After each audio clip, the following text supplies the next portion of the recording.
Hello. I am interviewing Dominique Padurano today, Dr. P. Thank you, Dr. P. Welcome. Dr. P is the owner and head tutor of Crimson Coaching. And we're going to be talking about why organization is an essential skill for 9th and 10th graders. So I'd like to start off by asking you what you think 3 or 4 changes happen for 9th graders as they go from middle school to high school. So there's a lot of changes that happen and a lot of challenges for many students. I think the 3 biggest ones that I saw in my many years as a 9th grade teacher is first that the amount of work gets much higher. And at the same time, the rigor of that work goes much deeper. And sometimes students who got very good grades in middle school, maybe without much studying or homework, really find that kind of work ethic is not going to cut it. And they won't get the same grades in 9th grade if that continues to happen. The other big change is that at the same time that the work gets harder and more, they're actually getting less hand-holding from teachers. And so their independence will really need to grow. And so, for instance, where a teacher might have assigned a 6-week project due on March 21st, in 8th grade, they'd be getting due dates in between of saying from their 8th grade teacher of saying, well, your notes are due this day, your outlines due this day, your rough drafts due this day, so that they could hit those benchmarks and they would have to hand them in. In 9th grade, their teacher may suggest benchmarks to them, but they may not be required and they may be judged solely based on the final product. And so what happens is if I'm not a very good planner, I may wait to the last minute to do that. And then the teacher who's expecting a deep, rigorous work that would normally take 6 weeks because the teacher gave me 6 weeks to do that, now is basically being done 2 nights before. And that, unfortunately, the student won't find their grades being the same as they were in 8th grade. The last big change is one that maybe isn't happening, one that I would love to see happen, is that students basically begin to advocate with teachers directly rather than their parents doing so. So for example, let's say I'm going away, my family's going away on the March 21st deadline. If I'm aware of what my family's got going on, I can go directly to the teacher and say, you know what, would you accept the paper a day early, 2 days late, because I won't be in school on March 21st, the day that the paper's due. But again, that kind of advocacy requires that the child know what's going on. And so planners can be helpful in that regard too.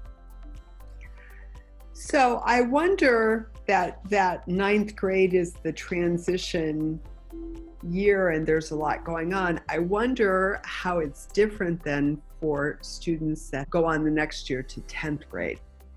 Even though 9th grade students should have more independence and the teachers aren't holding their hands as much as in 8th grade, they still do generally, teachers of 9th grade realize that that's a big transition year.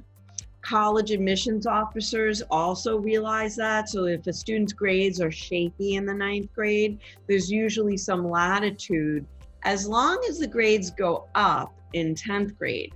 And that's really the decisive difference in that in 10th grade, it's really this sink or swim year where if you didn't do well in 9th grade, that can be forgiven. But if that trend continues throughout 10th grade, college admissions officers are going to view that as a potential predictor of college success. And so it may impact them, their admissions for college later on. And then also 10th grade teachers are not really viewing sophomores any differently than they view oftentimes juniors and seniors.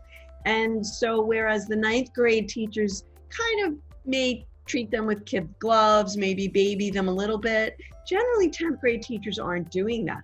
So you've got to hit the ground running as soon as you get into 10th grade, because there's not much time left to really begin to prove yourself as a serious student. So 9th grade and into 10th grade are transitional years where students are becoming more independent as we're moving toward college. And I'm very curious to hear what you have to say about how planners and what sort of planners can be helpful in giving students a tool to not just be organized, but to also become more independent.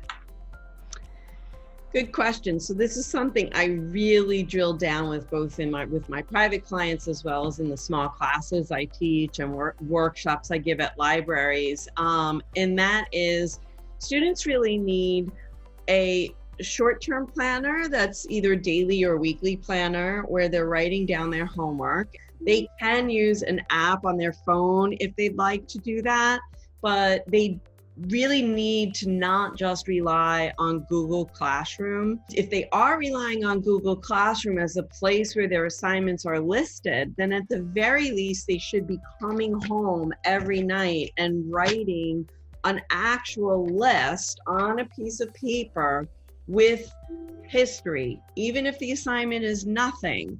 Spanish, go look on Google Classroom for the questions, a tiny little written list that they can cross off when they're done. And by done, I mean that assignment, if it needs to be printed, is actually put into their backpack, ready to go to school the next day so that they can get credit for that homework.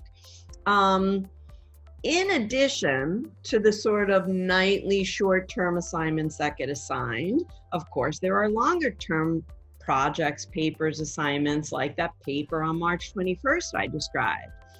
When you're only writing down the due date, say it gets assigned on February 13th and it's not due until March 21st, that gets buried under pages and pages in a weekly or daily planner.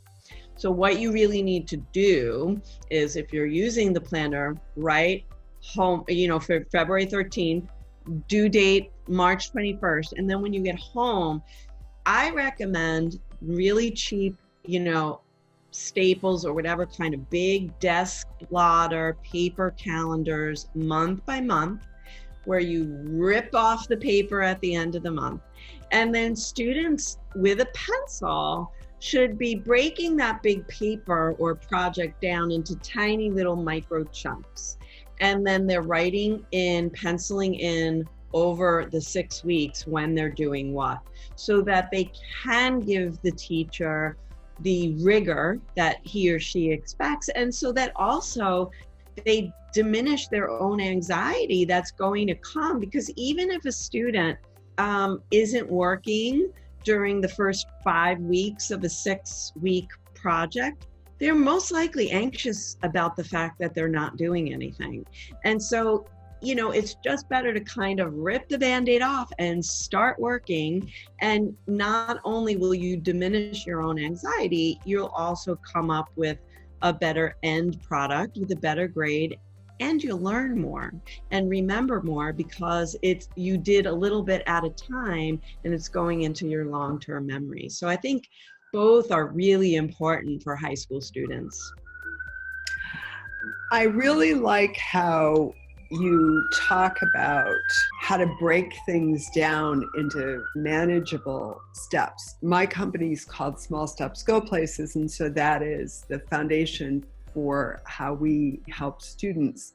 And I'm really excited to talk about the transitional years of high school, because establishing a good foundation is going to help students do well as they go through the college application process and then on to college themselves. So this is great. So I just want to touch base again.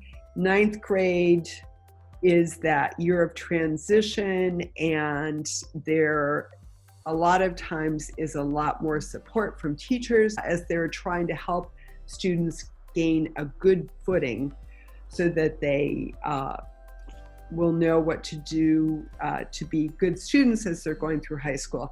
10th grade is that sink or swim year because teachers are hoping that the 10th graders establish those good habits, and then we're moving toward 11th and 12th grade, which becomes very, very challenging. And so 10th grade is especially an important year to establish good habits. Good habits, as I say, are not a school assignment. They are a really important part of life in general and essentially for schools. It's so wonderful that you focused on not just the daily, weekly calendar that I think all of us really focus on, but you've added in a longer term calendar and how to do it. Thank you very much for joining with me today, Dr. P. Thank you so much.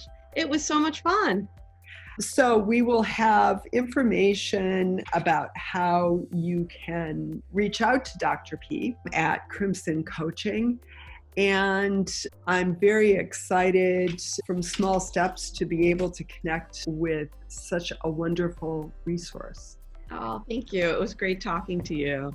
Great talking to you too. Take care. Bye-bye.